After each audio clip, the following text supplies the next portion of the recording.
سال شروع ہوا اعمال نامے کا پہلا دن ہے اور جمعہ بھی ہے، تو یہاں موجود حاضرین، مدنی چینل کے ناظرین یہ ذہن بنائیں کہ انشاءاللہ عز و جل آج غروب آفتاب سے پہلے انشاءاللہ کم از کم 700 مرتبہ درود پاک ضرور پڑھوں گا، اور یہ پھر عادت بن جائے، ایسا ہو جائے تو روز پڑھیں۔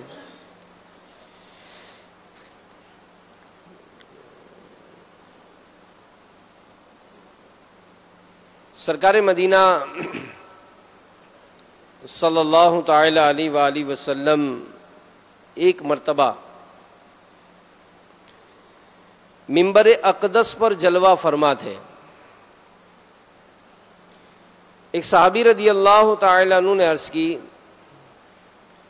یا رسول اللہ صلی اللہ تعالی علیہ وآلہ وسلم، لوگوں میں سب سے اچھا کون ہے؟ تو ہمارے پیارے نبی صلی اللہ علیہ وآلہ وسلم نے ارشاد فرمایا کہ لوگوں میں سے وہ شخص سب سے اچھا ہے جو کثرت سے قرآن کریم کی تلاوت کرے، زیادہ متقی ہو، سب سے زیادہ نیکی کا حکم دینے اور برائی سے منع کرنے والا ہو، سب سے زیادہ صلہ رحمی یعنی رشتہ داروں کے ساتھ اچھا برتاؤ کرنے والا ہو۔ تو میرے میٹھے میٹھے اور پیارے پیارے اسلامی بھائیوں، مدنی چینل کے ناظرین، خوب ثواب لوٹنے کی نیت سے بیان کردہ حدیث مبارکہ کی روشنی میں کچھ نیکی کی دعوت پیش کرنے کی سعادت حاصل کرتا ہوں۔ اس روایت میں سب سے اچھے آدمی کی 4 خصوصیات بیان ہوئی: بکثرت تلاوت، خوب پرہیزگاری، سب سے زیادہ نیکی کی دعوت دینا، برائی سے ممانعت کرنا، اور نمبر 4 رشتہ داروں سے حسن سلوک۔ تو واقعی یہ چاروں نہایت ہی عمدہ صفات ہیں۔ اللہ عز و جل نصیب کرے، آمین۔ ان چاروں کے فضائل یہ سنیے۔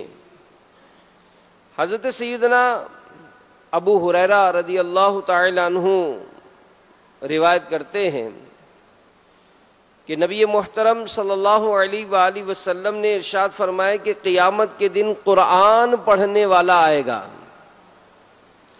تو قرآن عرض کرے گا کہ یا رب عز و جل، اسے حلہ یعنی جنت کا لباس پہنا، تو اسے کرامت کا حلہ یعنی بزرگی کا جنتی لباس پہنایا جائے گا۔ پھر قرآن عرض کرے گا کہ یا رب عز و جل، اس میں اضافہ فرما، تو اسے کرامت کا تاج پہنایا جائے گا۔ پھر قرآن عرض کرے گا کہ یا رب عز و جل، اس سے راضی ہو جا، تو اللہ عز و جل اس سے راضی ہو جائے گا۔ پھر اس قرآن پڑھنے والے سے کہا جائے گا کہ قرآن پڑھتا جا اور جنت کے درجات طے کرتا جا، اور ہر آیت پر اسے ایک نعمت عطا کی جائے گی۔ تو کاش قرآن کی تلاوت کا شوق نصیب ہو جائے۔ بعض ہوتے ہیں کہ جن کو قرآن پڑھنا ہی نہیں آتا، چلے بھائی قرآن پڑھنا سیکھ لیں، اور بعض جن کو قرآن پڑھنا بھی آتا ہے وہ بھی نہیں پڑھتے، اپنا وقت بہت سارا سوشل میڈیا کی نظر ہو جاتا ہے۔ یعنی یوں بظاہر اگر کسی سے کہا جائے تو نعرہ ہمارا یہی لگتا ہے کہ یار ہمارے پاس وقت نہیں ہے، ٹائم نہیں، آج کل بہت مصروفیت ہے۔ لیکن آج کل فی زمانہ جو سوشل میڈیا کا جو وقت گزرتا ہے ہمارا، اس وقت کو ہی اگر ہم قرآن پڑھنے میں اگر صرف کریں تو شاید روزانہ ایک منزل پڑھنے والے بن سکتے ہیں، کیونکہ بعض اوقات منٹ نہیں گھنٹے گزر جاتے اور ہمیں احساس نہیں ہوتا۔ تو ایک کاش قرآن پڑھنا نصیب ہو جائے، تو نیا جذبہ ملا، نئی سوچ ملی۔ الحمدللہ دعوت اسلامی کے زیر اہتمام جو اجتماعات ہوئے، امیر اہل سنت کا کل رات جو بیان ہوا، جو قرب نصیب ہوا، جو دعائیں ہوئیں، تو یقیناً سوچ بدلتی ہے۔ اب سوچ بدلے گی اور اس پر مستقل مزاجی کب ملے گی؟ جب ڈائریکشن کچھ بنائیں گے. بھائی مجھے گھر جانا ہے، اب گھر جانا ہے تو یہیں بیٹھے بیٹھے کوئی کہے گا گھر جانا ہے، گھر جانا ہے، تو بھائی جاؤ.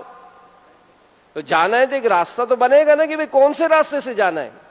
تو اسی طرح مجھے جنت میں جانا ہے، یقیناً جانا ہے، لیکن راستہ تو مقرر کریں گے نا کہ عبادت کہاں ہے، نمازیں کہاں ہیں. کل رات نیت کی وہ نماز قضا نہیں کریں گے. اب نماز قضا نہیں کرنی، لیکن نماز کے لیے اٹھنے کا کوئی اہتمام بھی تو ہوگا نا، کہ جو صبح 8 بجے الارم آفس کے لیے لگایا جاتا ہے تو اب میں 5 بجے لگا کے پہلے فجر کی نماز با جماعت ادا کروں گا.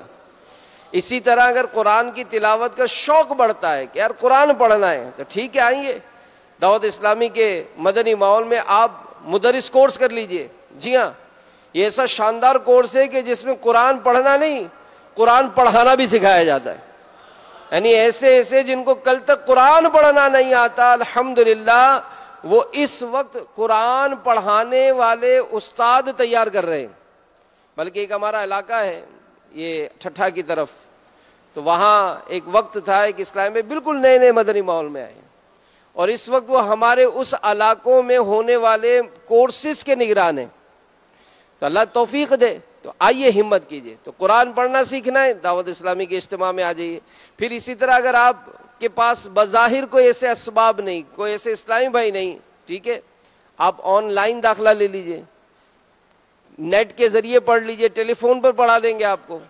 تو یوں دعوت اسلامی نے یہ ذرائع عطا فرمائے. پھر اپنے بچوں کو قرآن پڑھنا سکھانا ہے، اپنی بچیوں کو قرآن پڑھنا سکھانا ہے. گھر والوں نے اگر نہیں سیکھا، آپ دعوت اسلامی کی ویب سائٹ سے مدرسۃ المدینہ آن لائن کو کلک کریں، آپ کو سارا شیڈول مل جائے گا کہ کس طرح بچیوں کو پڑھایا جائے گا، کس طرح خواتین کو پڑھایا جائے گا، کس طرح آپ خود پڑھ سکتے ہیں. پھر اس میں صرف قرآن پڑھنا ہی نہیں، جو ضروریات کے علوم ہیں وہ بھی سکھائے جاتے ہیں. تو اللہ کرے کہ یہ سال ہمارا ایک ایسا مدنی سال بن جائے کہ جس میں ہم نیکیاں کرنے والے اور نیکیاں پھیلانے والے بن جائیں انشاءاللہ. نمبر 2، پرہیزگاروں کو آخرت میں کامیابی کی نوید یعنی خوشخبری سنائی گئی. فرمایا نا 4 خصوصیات. پہلا، بکثرت تلاوت کرنے والا، اور دوسرا زیادہ متقی ہو. تو جو نیک ہیں، پرہیزگار ہیں، ان کو خوشخبری سنائی گئی. پارہ 25 سورۃ الزخرف آیت نمبر 35 میں رب تعالی ارشاد فرماتا ہے وَالْآخِرَةُ عِنْدَ رَبِّكَ لِلْمُتَّقِينَ، ترجمہ کنز الایمان، اور آخرت تمہارے رب کے پاس پرہیزگاروں کے لیے ہے.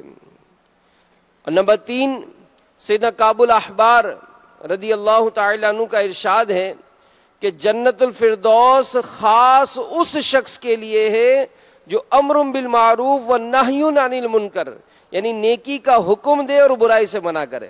تو کاش اس کام کے لیے ہم قبول ہو جائیں.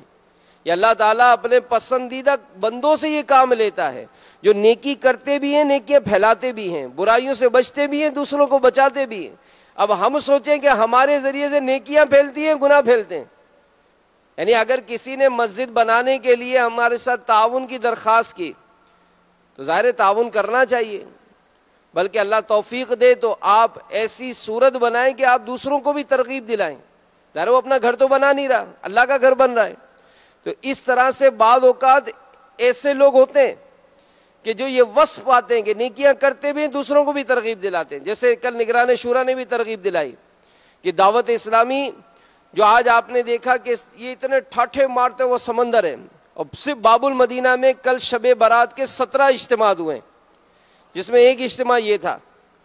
جگہ جگہ 17 جگہوں پر اجتماع کر کے اسلامی بھائی جو مختلف مقامات پہ دیکھ رہے تھے. تو اب آپ خود سوچیں کہ دنیا بھر میں یہ مدنی کام بڑھانے، مدارس بڑھانے، جامعات بڑھانے، فیضان مدینہ بنانے، مسجدیں بنانی ہیں. اب ظاہر بنانی ہے تو یہ اخراجات. پھر مدنی چینل، اللہ کی رحمت سے ہمیں تو اردو سمجھ میں آتی ہے، لیکن آپ دیکھیں دنیا بھر میں عاشقان رسول جو دعوت اسلامی سے محبت کرتے ہیں، لیکن ان کو بھی اردو کم سمجھ میں آتی ہے اور ان کے بچوں کو بالکل نہیں آتی ہے. تو وہاں کی مقامی زبانوں میں بھی مدنی چینل آن کرنا ہے. جیسے بنگلہ دیش میں الحمدللہ مدنی چینل آن ہو گیا. جس طرح ہم اردو میں بیانات کرتے ہیں تو ہمارے بنگلہ اسلامی بھائی جو ہے وہ وہاں کی مقامی زبان میں بیان کرتے ہیں. انگریزی میں مدنی چینل شروع ہو گیا، وہاں انگریزی میں سارے سلسلے چلتے ہیں. اسی طرح مختلف زبانوں میں اہداف ہیں. اب یہ جو دعوت اسلامی کا اتنا بڑھتا کام ہے، اربوں روپے کے اخراجات ہیں. اب ظاہر ہے اسی کے لیے ترغیب دلائی جاتی ہے کہ نیکی کے کام کو پھیلانے کے لیے کچھ آپ بھی تعاون فرمائیں، کچھ آپ بھی اپنے مال میں سے دعوت اسلامی کو دیجئے اور اس کام کے لیے لوگوں کو تیار کیجئے. جیسے بعض اوقات ہوتا ہے دوستوں میں بیٹھے ہوتے ہیں، اب سارے دوستوں نے مل کر ایک ذہن بنایا کہ یار چلو سوسائٹی میں پلاٹ لیتے ہیں. ایک نے لیا، دوسرے نے لیا، تیسرا لے گیا، چوتھا کہتا ہے میرے پاس پیسے کم ہے یار، تو تین کہتے ہیں چلو ہم سے لے لو، ابھی بکنگ تو کرا دو، بعد میں موقع نہیں ملے گا. تو چوتھے کو یوں تعاون کر کے اس کی بھی بکنگ کرا دیتے ہیں. چلو جو دنیاوی جائز طریقے وہ کریں، مگر اس سوسائٹی میں جو مسجد بنانی ہے اس کا کیا کریں گے؟ دعوت اسلامی کا کوئی ذمہ دار کھڑا ہوتا ہے کہ بھائی انشاءاللہ ہم اس سوسائٹی میں مسجد بنائیں گے. تو اس کے لیے بھی اگر ہم سب مل کے تعاون کریں تو سب مل کے تعاون کریں تو مسجد آسانی سے بن جاتی ہے. مدارس المدینہ قائم کیے جائیں، بھائی ہمارے مدنی منوں کو قرآن پڑھائیں، بھائی ہماری مدنی منیوں کو قرآن پڑھائیں. بعض لوگ ناراض ہوتے ہیں کہ یار آپ دعوت اسلامی یہاں مسجد نہیں بناتی، دعوت اسلامی یہاں مدرسۃ المدینہ نہیں بناتی. تو نہیں بناتی تو چلے آپ آ جائیں، آپ بنائیں، دعوت اسلامی تعاون کرے گی، ہم سب مل کے چلائیں گے اس کو.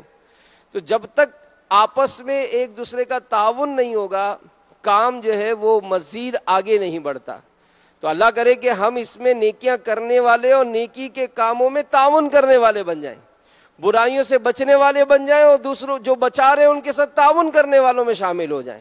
اللہ کی رحمت ہے، دعوت اسلامی نے ایسے کئی معاملات کیے کہ پوری قوموں کی تقدیریں بدلی ہیں. مساجد بنائی، مدارس بنائے، ان علاقوں میں اللہ کی رحمت سے آج بڑی راتیں منائی جا رہی ہیں، نوافل کا اہتمام کیا جا رہا ہے، ذکر و اذکار کا سلسلہ ہے. تو اللہ تعالی ہم سب کو اس کام کے لیے بھی کرنے کی توفیق عطا فرمائے. پھر ہمارے پیارے آقا صلی اللہ علیہ وآلہ وسلم کا جو ارشاد کہ بہترین آدمی کون، تو چوتھا وہ جو سب سے زیادہ صلہ رحمی یعنی رشتہ داروں کے ساتھ اچھا سلوک کرنے والا ہو. ہمارے پیارے نبی صلی اللہ علیہ وآلہ وسلم کا ایک ارشاد سنیے کہ جسے یہ پسند ہو کہ اس کی عمر اور رزق میں اضافہ کر دیا جائے تو اسے چاہیے کہ اپنے والدین کے ساتھ اچھا برتاؤ کرے اور اپنے رشتہ داروں کے ساتھ صلہ رحمی کرے. یعنی دعوت اسلامی کے اشاعتی ادارے مکتبۃ المدینہ کی مطبوعہ بہار شریعت ایک کتاب ہے، اور امیر علیہ سنت فرماتے ہیں کہ ہر گھر میں ہونی چاہیے بہار شریعت. اس کی جو تیسری جلد ہے، اس میں صدر الشریعہ بدر الطریقہ مفتی امجد علی آدمی رحمۃ اللہ تعالی علیہ فرماتے ہیں کہ حدیث میں آیا کہ صلہ رحم یعنی رشتہ داروں سے اچھا سلوک کرنے سے عمر زیادہ ہوتی ہے، رزق میں وسعت یعنی زیادتی ہوتی ہے. اور بعض علماء نے اس حدیث کو ظاہر پر حمل کیا، یعنی حدیث کے ظاہری معنی ہی مراد ہیں، یعنی یہاں قضا معلق مراد ہے کیونکہ قضاء مبرم یہ ٹل نہیں سکتی. تو بہرحال میرے میٹھے میٹھے پیارے پیارے اسلامی بھائیوں، بعض علماء نے فرمایا کہ زیادتی عمر کا یہ مطلب ہے کہ مرنے کے بعد بھی اس کا ثواب لکھا جاتا ہے، گویا وہ اب بھی زندہ ہے. یا یہ مراد ہے کہ مرنے کے بعد بھی اس کا ذکر خیر لوگوں میں باقی رہتا ہے. اور یہ تاثر بالکل اگر اس بات کو غور کریں تو کئی ایسے لوگ یاد آئیں گے کہ ہاں یار آج بھی فلاں رشتہ دار کے متعلق ہوتا ہے کہ یار یہ جب تک زندہ تھا نا ہمارے بھائیوں میں بڑی محبتیں تھیں، یہ جب تک زندہ تھا نا یہ خاندان کو یوں لے کے چلتا تھا، بس یار کیا یار یہ آدمی تھا یار، یہ کس قدر مطلب خیر خواہی تھی. جہاں کوئی دو آپس میں لڑتے جھگڑتے نظر آتے یہ آگے بڑھ کر ایک دوسرے کی سلو کراتا. یہ جناب کہیں کوئی ایسی ناچاقی ہو جاتی تو جناب یہ جو ہے وہ آگے بڑھ کر جو ہے وہ محبتیں قائم کراتا. اور واقعی یہ بات فی زمانہ، جیسے اب کل یہ بھی ایک سلسلہ ہوا معافی تلافی کا اور ایک دوسرے سے معافیاں مانگی گئی. امیر علیہ سنت نے اس ضمن میں بڑے ہی پیارے مدنی پھول بھی ارشاد فرمائے کہ یہ جو وسوسہ باز پھیلاتے ہیں کہ جناب یہ اس طرح سے معافیاں نہیں مانگنی چاہیے اور یہ تو سوشل میڈیا کی معافی ہے، امیر علیہ نے بہت آسان طریقے سے سمجھایا. تو یہ جو اس میں بھی ایک کردار ادا کریں کہ ہمارا جو ذہن ہے وہ کیا ہے. ہم لوگوں میں آپس میں سلو کرانے کا کوئی ذہن رکھتے ہیں. یہ میں بہت اہم بات عرض کرنے لگا ہوں کہ بعض اوقات جو ہے اس میں کوئی کردار ادا کیا جا سکتا ہے، لیکن کردار ادا کرنے کے بجائے آپس میں جو ہے نا وہ لڑائیاں کرائی جاتی ہیں. جیسے کسی نے ایک پیغام بھیجا کہ لڑائی کیسے ہوتی ہے، تعلقات کیسے ختم ہوتے ہیں. مثلا ایک سہیلی دوسری سہیلی سے ملا، اس کی ملاقات ہوئی. اب اس سہیلی کے یہاں بچے کی ولادت ہوئی تھی، تو اس نے پوچھا کہ ذرا یہ تو بتاؤ کہ یہ بچے کی جو ولادت ہوئی تو تمہارے شوہر نے تمہیں کیا دیا؟ اب جس کے یہاں بچے کی ولادت ہوئی وہ سوچ میں پڑ گئی، تو کہنے لگی کچھ نہیں. اچھا تمہیں کچھ نہیں دیا؟ اللہ اللہ، ایسا کیا ہے؟ اب دیکھیں ایک ہی یہ اس طرح کا انداز، تھوڑی دیر کا انداز کتنا بڑا نقصان کراتا ہے. اس سے کیا پوچھا کہ تمہارے یہاں بچے کی ولادت ہوئی، تمہارے شوہر نے تمہیں کیا دیا؟ اس نے بڑے حیرانگی سے کہا کہ کچھ نہیں. تو کہا کچھ نہیں؟ اللہ اللہ، ایسا کیا؟ اب یہ کہہ کر تو وہ نکل گئی. شام کو جب شوہر آیا تو ویسے اس کے ذہن میں کھٹک گئی تھی بات کہ بچے کی ولادت ہوئی کچھ نہیں دیا. اب ذرا سی کوئی بات بڑھی اور ظاہر غصہ تو تھا ہی، ہو گئی لڑائی. یہاں تک بات بڑھی کہ اس شوہر نے اس کو طلاق دے دی.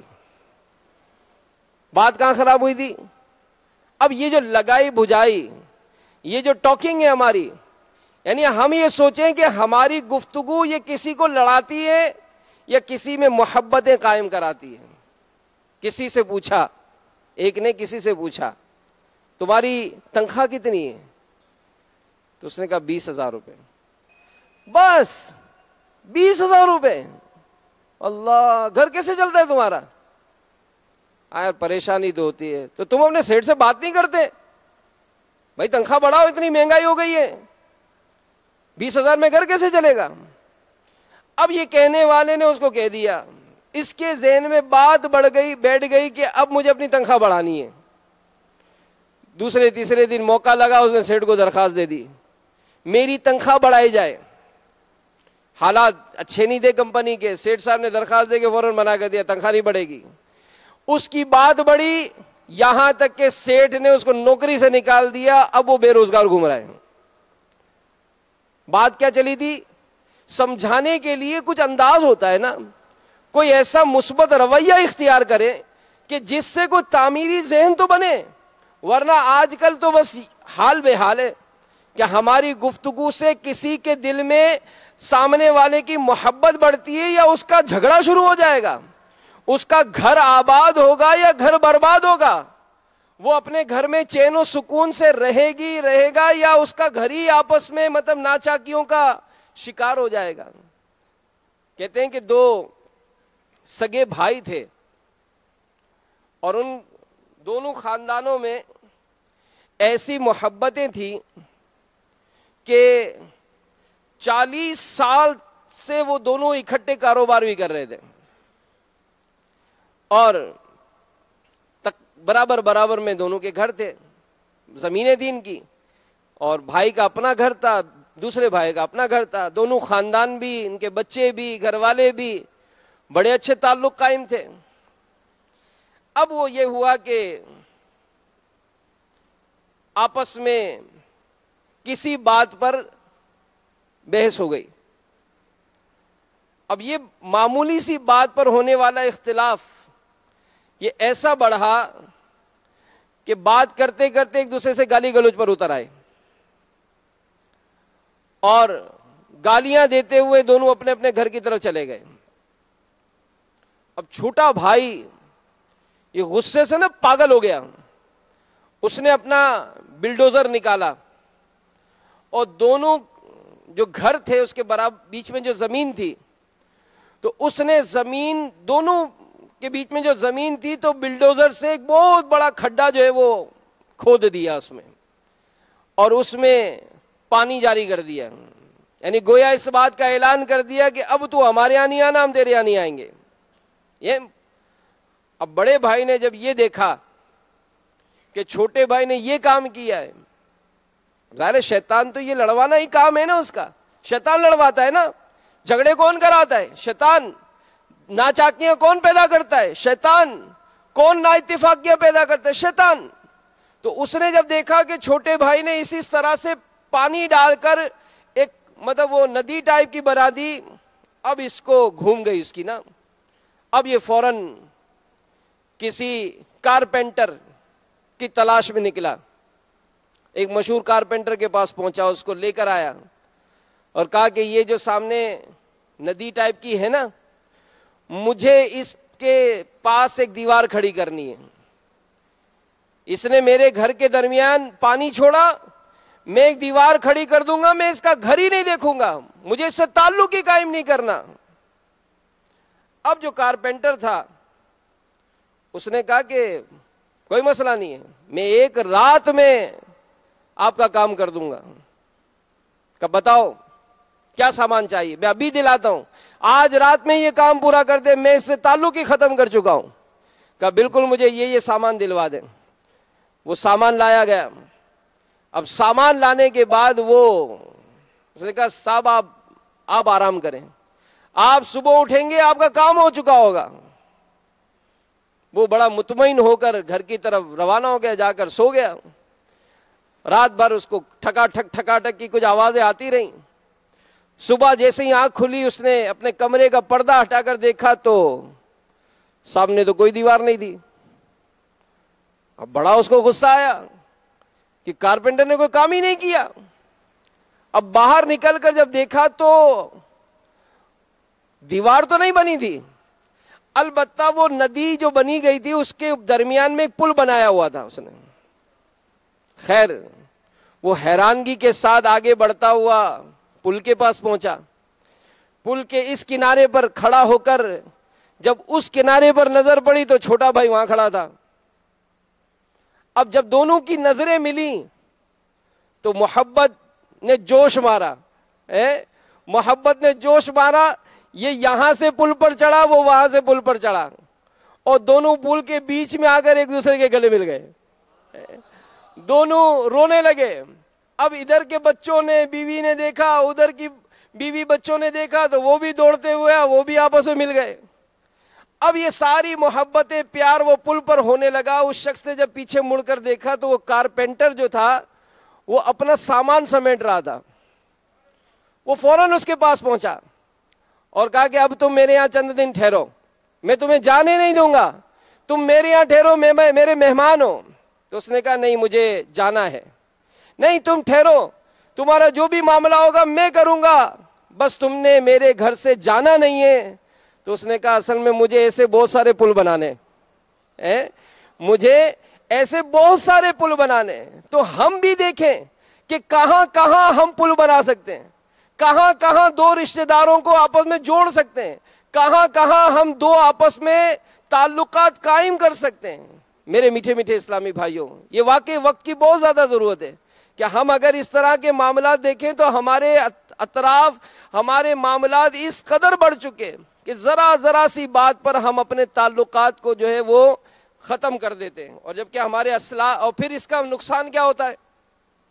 اس کا نقصان یہی ہوتا ہے کہ جس سے تعلق ختم ہوتا ہے تو ظاہر ہے اس کی غیبتیں، اس کی چغلیاں، اس کے اوپر بہتان، اس کے اوپر جناب طرح طرح کے الزامات۔ میرے شیخ طریقت امیر اہل سنت دامت برکاتہم العالیہ، اللہ تعالیٰ کی ان پہ کروڑا رحمت نازل ہوں، آپ نے ایک بڑے پیاری روایت یہ بیان کی، کیونکہ جب تعلقات ناراضیاں بڑھتی ہیں نا تو ہمارے زبان سے بہت کچھ الفاظ نکلتے ہیں۔ جب ناراضیاں، ٹھیک ہے بھائی اس نے جذبات میں آ کر کچھ کہہ دیا، لیکن آپ اس سے وضاحت تو لیں، ہو سکتا ہے اس کا وہ مقصد نہیں ہوگا جو آپ سمجھ رہے ہیں، آپ اس کی بات پر ناراض تو ہو گئے، لیکن اگر اس نے کوئی غلطی کی تو آپ تو غلطی نہ کریں، اس نے اگر آپ کے ساتھ اچھائی نہیں کی تو آپ تو اس کے ساتھ برائی نہ کریں۔ تو امیر اہل سنت نے ایک روایت بیان، مطلب آج میسج کے ذریعے عام کیا اس پیغام کو کہ حضرت سیدنا انس رضی اللہ تعالی عنہ روایت کرتے ہیں کہ حضور نبی کریم صلی اللہ علیہ وآلہ وسلم نے ارشاد فرمایا کہ جس نے دنیا میں اپنے بھائی کی عزت کی حفاظت کی، جس نے دنیا میں اپنے بھائی کی عزت کی حفاظت کی، تو اللہ تعالیٰ قیامت کے دن ایک فرشتہ بھیجے گا جو جہنم سے اس کی حفاظت فرمائے گا۔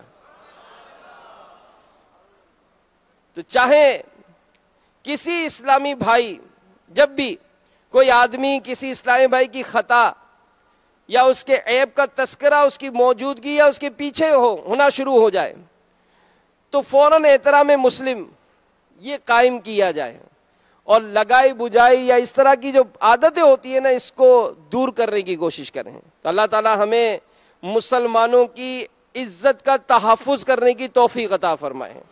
اور جب کبھی اگر کوئی ایسی خطا ہو جائے تو میں اس کے لیے پہلے تو دعا کرتا تھا، اب نہیں کرتا ہوں۔ ہمارے بزرگوں کے انداز بڑے نرالے ہوتے تھے۔ چنانچہ کتاب غیبت کی تباہ کاریہ میں امیر اہل سنت لکھتے ہیں کہ حضرت سیدنا سلطان المشائخ خواجہ محبوب الہی نظام الدین اولیاء رحمت اللہ تعالی علیہ کی ایک آدمی خوب غیبتیں کرتا تھا، اور آپ رحمت اللہ تعالی علیہ کی اوپر طرح طرح کے الزامات وہ لگایا کرتا تھا۔ اس کے باوجود آپ اس کو گھر خرچ بھیجا کرتے تھے اور کچھ نہ کچھ اس کی خیر خواہی مدد کیا کرتے تھے۔ تو طویل مدت تک یہ سلسلہ چلتا رہا۔ ایک دن اس کی زوجہ نے غیرت دلائی کہ تو حضرت نظام الدین اولیاء کے متعلق ایسی ایسی باتیں کرتا ہے اور تیرا گھر وہ چلاتے ہیں، تیری خیر خواہیاں کرتے ہیں، تیری مدد کرتے ہیں، تو تجھے شرم نہیں آتی؟ تو ان کے متعلق ایسی باتیں کرتا ہے جو اس طرح کی خیر خواہیاں کرتے۔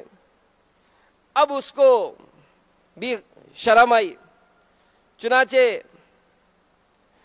اس نے نظام الدین اولیاء رحمت اللہ تعالی علیہ کے متعلق جو غلط باتیں کرتا تھا وہ کرنا چھوڑ دی۔ اب جیسے ہی اس نے یہ کام کیا تو نظام الدین اولیاء رحمت اللہ تعالی علیہ نے اب اس کو خرچہ بھجوانا بند کر دیا۔ اب وہ حاضر ہوا اور عرض کی کہ سرکار، اس میں کیا حکمت ہے کہ جب تک میں آپ کی برائی کرتا تھا، آپ پر الزامات لگاتا تھا جھوٹے جھوٹے، آپ میری خیر خواہی کرتے تھے، میری مدد کرتے تھے۔ اب جب سے میں نے یہ کام جو ہے وہ روکا ہے تو آپ کی نوازشات بند ہو گئی۔ ارشاد فرمایا کہ جب تک تم میری آبرو ریزی کرتے رہے مجھے تمہاری طرف سے نیکیاں ملتی تھیں، میری خطائیں مٹتی رہیں۔ ان دنوں تم گویا میرے اجیر یعنی میرے مزدور تھے، میرا کام کر رہے تھے اب، تو اس لیے میں تمہیں نیکیاں بھیجنے اور گناہ مٹانے کے عوض جو تمہاری خیر خواہی کرتا تھا۔ تو اب چونکہ تم نے اس بات کا یہ کام ہی ترک کر دیا تو اب کس بات کی خیر خواہی کروں؟ تو یہ ایک ذہن بنانے کے لیے کہ اس طرح کا بھی انداز ہمارے اسلاف اور ہمارے بزرگوں کا رہا۔ تو میرے میٹھے میٹھے اور پیارے پیارے اسلامی بھائیوں، مدنی چینل کے ناظرین، سلطان المشائخ خواجہ نظام الدین اولیاء رحمت اللہ تعالی علیہ کی یہ مذکورہ حکایت میں مدنی پھول انتہائی خوشبودار ہے۔ وہ کیا کہ اہل اللہ، اللہ والے، یہ اینٹ کا جواب پتھر سے نہیں دیا کرتے بلکہ نایاب گوہر سے دیا کرتے ہیں، اور اللہ والے برائی کو برائی سے نہیں بھلائی سے ٹالتے۔ وہ ایسا کیوں نہ کریں کہ پارہ ڈبل 12 سورہ حامیم السجدہ کی 34ویں آیت میں رب تعالیٰ کا ارشاد ہے، ادفع باللتی ہی احسن فاذا الذی بینک وبینہ عداوۃ کأنہ ولی حمیم۔ ترجمہ کنز الایمان، اے سننے والے، برائی کو بھلائی سے ٹال، جبھی وہ کہ تجھ میں اور اس میں دشمنی تھی ایسا ہو جائے گا جیسا کہ گہرا دوست ہے۔ اگر ہم برائی کرنے والے کو بھلائی دیں گے تو انشاءاللہ وہ دوست ہو جائے گا، ہمارے تعلقات جو ہے وہ اچھے ہو جائیں گے. اور ہمارے پیارے آقا صلی اللہ علیہ وآلہ وسلم کی سیرت میں بھی ہم کو یہ تعلیم ملتی ہے. اچھا، پھر اس میں بعض جو بات ہوتی ہے نا، وہ کیا ہوتا ہے کہ ہماری جو ناچاقی بڑھتی ہے یا ہماری گھر میں بھی کوئی ایسی بات ہو جاتی ہے، تو یہ بھی ایک بڑا عجیب معاملہ ہے کہ ہم ہر ایک کو اپنے لیول سے اپنے ایک ہی ترازو میں تولتے ہیں. نگران شورا ایک بڑی پیاری بات کسی اسلامی بھائی کو سمجھا رہے تھے. ان اسلامی بھائی کی عمر تقریباً 43-45 سال ہوگی. اب ان کا ایک بیٹا تھا 16 سال 18 سال، وہ نماز وغیرہ میں سستی کرتا تھا. اب جیسے دعوت اسلامی کے مدنی ماحول میں ایک ذہن ہوتا ہے کہ بھائی میرا بیٹا امامہ پہنے، میرا بیٹا مدنی حلیے میں رہے. اب وہ کہ اس معاملے میں تھوڑی سستی کا مظاہرہ کرتا تھا، تو اس نے جب نگران شورا سے تذکرہ کیا کہ میرا بیٹا یہ نہیں کرتا، یہ نہیں کرتا، یہ نہیں کرتا، بس آپ اس کو سمجھاؤ، میں یوں اتنا ڈانٹتا ہوں، اتنا سمجھاتا ہوں، لیکن نگران شورا نے بڑی پیاری بات ان کو ارشاد فرمائی کہ آپ کی عمر 45 سال ہو گئی. اس 45 سال کی عمر میں جو آپ کی سوچ ہے، 18 سال کا نوجوان ایک دم سے اس کو کیسے قبول کرے گا؟ آپ کوشش کس طرح کر رہے ہیں؟ دیکھیں تو صحیح. مثبت انداز اختیار کریں گے تو انشاءاللہ وہ نماز کیا، فرض نماز کے علاوہ تہجد بھی پڑھنا شروع کر دے گا، وہ تلاوت کا معمول کرے گا، اس کی حوصلہ افزائی کریں، اس کو اپریشیٹ کریں، اس کو مبارکباد دیں. اگر اجتماع میں دیر سے آیا، بجائے اس پر ڈانٹنے کے، اجتماع میں جو شرکت کی اسی پر اس کو مبارکباد دے دی جائے. اگر اس نے مثال جماعت سے نماز نہیں پڑھی تو سب سے پہلے نماز پڑھنے پہ تو مبارکباد دے دیں، پھر اس کو سمجھائیں کہ بیٹا اگر جماعت کے ساتھ پڑھے تو زیادہ فضیلت ہے، اگر آپ پہلی صف میں پڑھ لیں تو زیادہ فضیلت ہے. تو بعض اوقات ہمیں کوئی اچھی بات جو ہے نا وہ نظر نہیں آتی. گھر میں بھی عموماً جو جھگڑا ہوتا ہے، اس جھگڑے میں بھی دیکھا جائے تو اسی طرح کے معاملات کار فرما ہوتے ہیں کہ ہم اپنے مزاج سے کچھ اور سوچ رہے ہوتے ہیں. بلکہ کسی نے کہا ایک مرتبہ ایک شخص اپنے گھر میں آیا.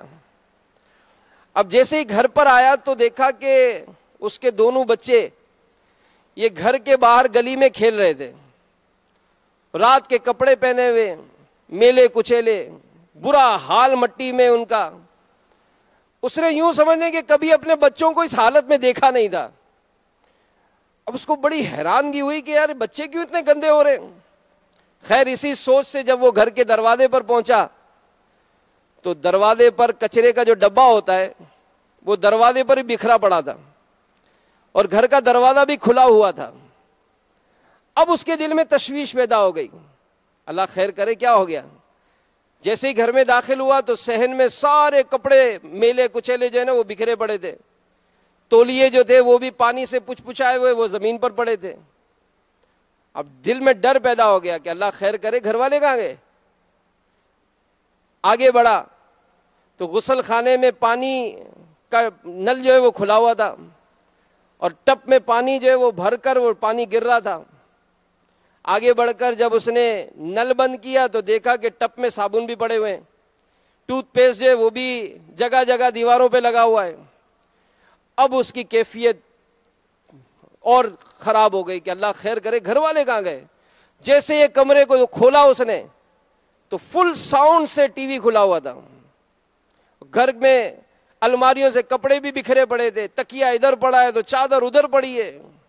اب دیوانہ وار وہ کمروں میں ڈھونڈتا رہا. آخر جیسے ہی بیڈ روم میں داخل ہوا تو اس کے بچوں کی والدہ پلنگ پر لیٹی کہانی کی کتاب پڑھ رہی تھی. اب وہ حیرانگی پریشانی کے ساتھ اپنی بیوی کے پاس جا کر کھڑا ہو گیا. اب جیسے ہی کھڑا ہوا تو اس نے وہ کتاب جو تھی وہ ہٹائی اور اس کو مسکرا کر دیکھا. اب یہ بڑا حیران پریشان تھا، اپنی بیوی سے کہنے لگا کہ یہ کیا ہے، یہ گھر کا حال کیا ہے، خیریت تو ہے. تو کہا ہاں ٹھیک، تو یہ گھر کا کیا حال بنا رکھا ہے. تو اس کی بیوی کہنے لگی اصل میں آج وہ آپ اکثر آ کر کہتے تھے نا کہ تم سارا دن گھر پر رہ کر کیا کرتی ہو، تم سارا دن گھر پر رہ کر کیا کرتی ہو. تو آج میں نے واقعی کچھ نہیں کیا. آج واقعی میں نے کچھ نہیں کیا، تو یہ جو بھی آپ دیکھا ہے نا، جو آج نہیں ہوا، یہ سارا دن کرتی ہوں. تو واقعی ہماری لڑائی ہوتی ہے. سارا دن تھک کر آیا ہوں، کام کاج کر کے آیا ہوں، دھوپ میں جل کر آیا ہوں. تو جو گھر پر ہے وہ بھی کوئی ایئر کنڈیشن کھول کے سوئی نہیں رہتی ہے. وہ 4-6 جو بچے دیے نا، ان کو بھی پالنا مسئلہ ہے پورا ہے. کوئی ادھر سے تولیا اڑا رہا ہے تو کوئی ادھر اپنی قمیض پھینک رہا ہے. کوئی اس نے کھایا تو اس نے برتن کبھی کھا کر اٹھے تو دوسرے برتن تیار، تو تیسرے برتن تیار، تو جناب رات کا بستر اٹھانا تو کرنا. تو آدمی سوچے، غور کرے کہ میرے جو بسا اوقات اختلافات بڑھتے ہیں، میرے جو معاملات بڑھتے ہیں، اس میں پیچھے معاملات کیا ہیں؟ ایک دوسرے کا وہ لحاظ نہیں رہتا. تو آج جو معافیاں تلافیاں ہوئی ہیں، جو آج ہم نے ایک دوسرے کا ذہن بنایا، تو وہ یہی نا کہ اگر کبھی اپنے خادم پر ہماری وہ تیکھی نظر ہو جاتی ہے، تو واقعی ہوتا ہے کہ پھر جب زبان چلتی ہے تو بہت تکلیف پہنچائی جاتی ہے.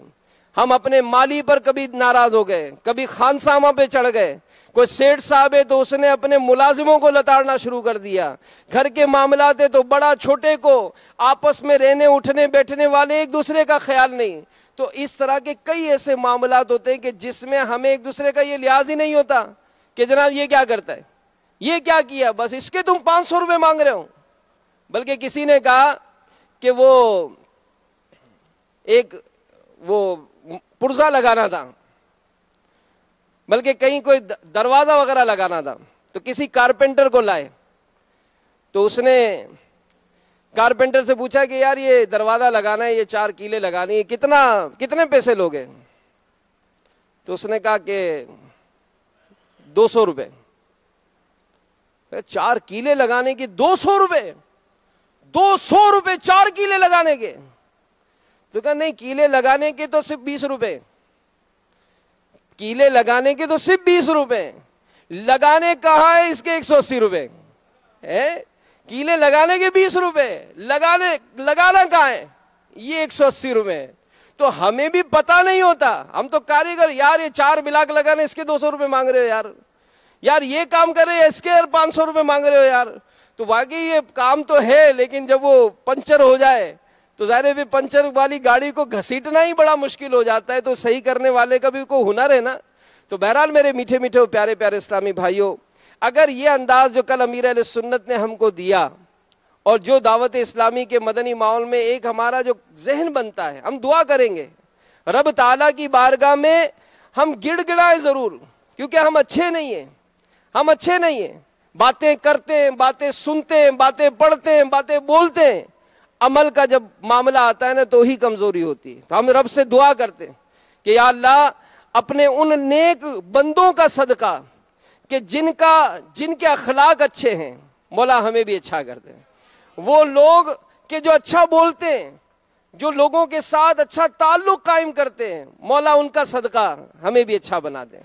ہم اپنے بچوں کے ساتھ بھی خوش اخلاق بن جائیں، بچوں کی امی کے ساتھ بھی خوش اخلاق بن جائیں، ہمارے ماں باپ بھی ہماری زبان سے تکلیف نہ پائیں، ہمارے دوست احباب بھی ہماری زبان سے تکلیف نہ پائیں. کیونکہ جب انسان اپنا یہ محاسبہ چیک اینڈ بیلنس کرتا ہے نا، تبھی تو اس کے احساسات بڑھتے ہیں، تبھی اس کو احساس ہوتا ہے کہ یار آئی ایم رانگ، میں غلط ہوں، میری کون سی باتیں غلط ہیں. میں کبھی سوچوں گا، کبھی احساس ہوگا تو ہی تو میں اپنے دل میں کوئی نرمی پیدا کروں گا، تبھی تو آگے بڑھ کر مجھے معافی تلافی کا کوئی ذہن بنے گا. اور اگر ایسا نہیں ہے تو ٹھیک ہے، توڑتے جائیں، پھوڑتے جائیں، حق تلف کرتے جائیں، ناراض کرتے جائیں، کوئی فرق نہیں پڑے گا. لیکن جن کے دل میں خوف پیدا ہوتا ہے، جو اس بات کا احساس پیدا کرتے ہیں، تو امیر اہل سنت نے کہا کہ اپنی عادت بنا لیں کہ مجھے معاف کر دیں، بار بار معافی مانگے، کبھی تو قسمت کھلے گی میری، کبھی تو میرا سلام ہوگا.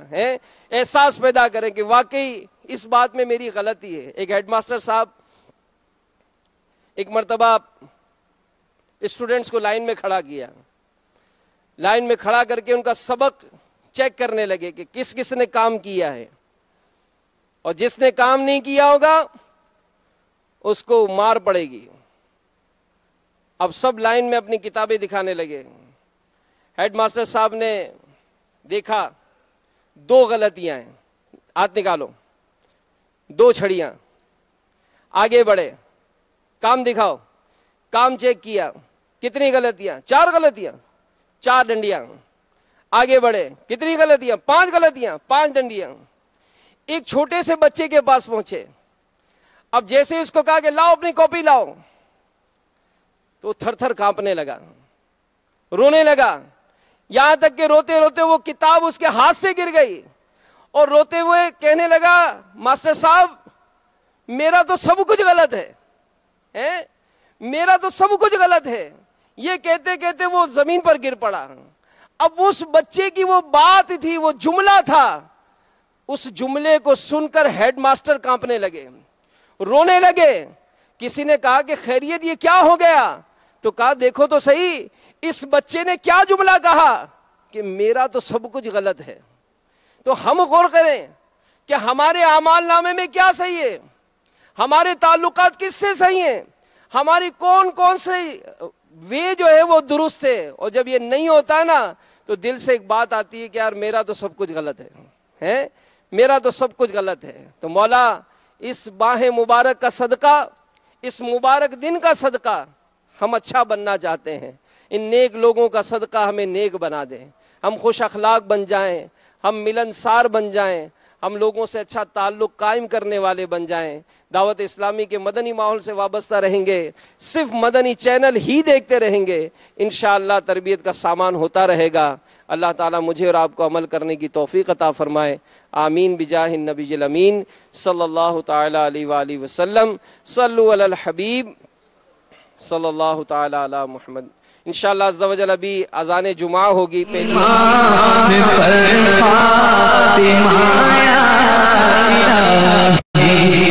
ایمان پر فاطمہ